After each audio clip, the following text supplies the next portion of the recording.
Hi guys, welcome to my channel Lush Gardener. I hope you guys are fine and are safe. So in today's video I'm going to be talking about Xgraptiveria Lovely Rose once again, because a lot of people did have some issues with this succulent. Now the major issue with this succulent, as I've spoken about this earlier as well, in fact all the succulents do not like a lot of moisture in the soil. They start to have negative effects on their growth as well as on the overall health of the succulent when the soil mix tends to stay moist for a longer period of time. This has nothing to do with watering, but it's something to do with the soil. The soil should not retain moisture for a longer period of time. Ideally 3 days, 4 days is the time when the soil should be almost 90% dry in the pot. Now in my case, my soil tends to dry. It's completely bone dry on the third or on the fourth day. When I'm talking about completely bone dry, from the upper level to the lower level, my soil is completely bone dry within 4 days itself. Now this succulent Xgraptiveria Lovely Rose is very delicate, or I would say it's very fragile when it comes to moisture. If your succulent potting mix is going to stay moist for 5 days, for 6 days, then definitely your Xgraptiveria Lovely Rose will start to have issues. It will start to rot, especially the stem. It will start to turn darker in color if the moisture tends to retain in the soil for a longer period of time. Apart from that, if there is excess watering, the leaves of the Xgraptiveria will start to fall off. So you have to be extremely careful. Our other Xgraptiverias like Marpin, and titubans, they can still get away with excess watering.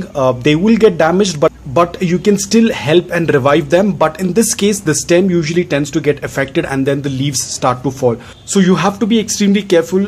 The soil mix that you're giving for your Xgraptiveria Lovely Rose should not retain a lot of moisture. If you feel that your soil tends to retain moisture, then you'll have to amend it. Either you can put some more sand, or you can put perlite, pumice, anything. I think pumice is going to work out much better than perlite. So you can increase the quantity of sand and you can increase the quantity of pumice in order for the soil to dry faster. So at all given point of time, you need to have a soil mix that tends to dry faster for your Xgraptiveria Lovely Rose. Now I'm going to give you an example. Now these are doing quite well because of course these were kept away from rain. They were kept in indirect bright light. So they are doing quite well. But then I did have a small little casualty over here. Now the issue what happened over here is I didn't water it from above. I had kept it dry because, as I've said this, that they prefer a drier soil. They do not like moisture in the soil. But accidentally this pot was on the floor and it was raining, so the water was flowing from beneath. Not a lot. It was just a little bit wet. And then it happened to get an automatic bottom watering. So basically the rainwater was flowing from beneath. I forgot to put something beneath it to elevate it above the floor level, because in between the rains had stopped for almost 2 weeks, and now all of a sudden it has started to rain once again. So I completely forgot about this spot, that it was lying down on the floor, and due to which the water was passing through beneath the pot, due to which it started getting automatic bottom watering, due to which the soil started to get moist. The water was getting absorbed through the drain hole and the soil was moist for almost 7 to 8 days, due to which the Xgraptiveria started to have rot issues. So all of the leaves have fallen off because they absorbed too much of water, but I was lucky enough to notice it well in advance, and now you can see the soil is not very dry, but it is slightly moist because it's a little darker in color.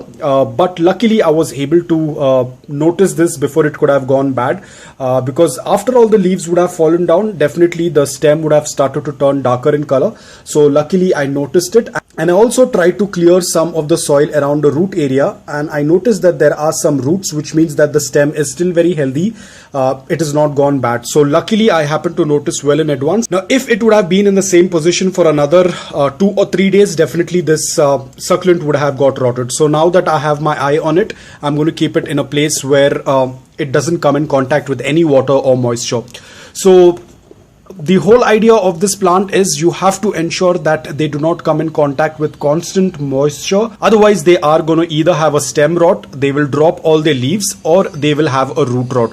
So there are 3 ways that this plant can get damaged. So be very extremely careful. If you have this plant outside and you know that it's about to rain, or let's say now during winters, if you have this plant and you know that there is going to be frost, there is going to be snowfall, ensure that you move this plant because this plant is not frost hardy. Also, it does not like a lot of moisture in the soil.